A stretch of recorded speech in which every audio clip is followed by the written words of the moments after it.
Election 2024 के लिए कागजात के नामजदगी हासिल और जमा कराने का सिलसिला जारी है। नवाज शरीफ ने लाहौर के हल्का NA 130 से कागजात हासिल कर लिए हैं। बानी PTI के NA 89 मियां वाली से कागजात जमा करा दिए गए। बिलावल ने लाहौर के हल्का NA 128 से मैदान में उतरने का फैसला किया।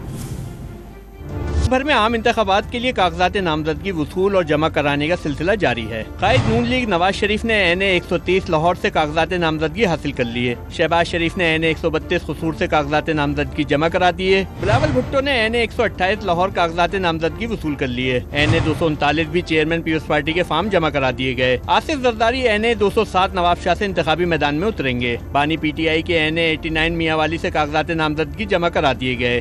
NA 265 Pishin NA 44 DI Khan से फजलुर रहमान के कागजात जमा हो गए। ख्वाजा आसिफ ने सियालकोट से 2 नशस्तों पर कागजात नामजदगी जमा कराए। हनीफ अब्बासी ने रावलपिंडी, तारिक फजल ने इस्लामाबाद से इलेक्शन लड़ने का फैसला कर लिया। लीगी रहनुमा बशीर मेमन ने NA 216 मटियारी से कागजात नामजदगी जमा करा दिए। NA 69 मंडी बहाउद्दीन से परवेज इलाही, मुनीस इलाही के कागजात नामजदगी जमा करा दिए गए। खुर्शीद शाह NA 201, नासिर हुसैन शाह PS 25 से इंतखाबी मैदान में उतरेंगे। IPP के अब्दुल अलीम खान ने लाहौर के 2, जहांगीर तरीन ने लोधना से नामजदगी जमा करा दी। चौधरी निसार ने NA 54 रावलपिंडी से कागजात नामजदगी जमा करा दिए। यूसुफ रजा गिलानी मुल्तान से कौमी, मुराद अली शाह 7 से सिंध असेंबली की निशस्त पर इलेक्शन लड़ेंगे। हाफिज नहीमुर रहमान ने NA 250, NA 246 कराची से कागजात नामजदगी जमा करा दिए। कराची से नबील गबूल ने NA 239, उनके साहबजादे नादिर गबूल ने PS 107 से फार्म जमा करवाए। MTM रहनुमा अरशद वोहरा ने NA 240, मुस्तफा कमाल ने NA 247 से कागजात नामजदगी जमा करा दिए। सुन्नी तहरीक के सरवत एजाज ने NA 233 और PS 108 से कागजात नामजदगी जमा करा दिए। इलेक्शन कमीशन की जानिब से कागजात नामजदगी जमा कराने की तारीख में 2 रोज की तौसीह कर दी गई है, जिसके बाद मजीद रहनुमाओं की जानिब से भी कागजात जमा कराए जाने की तवक्को है।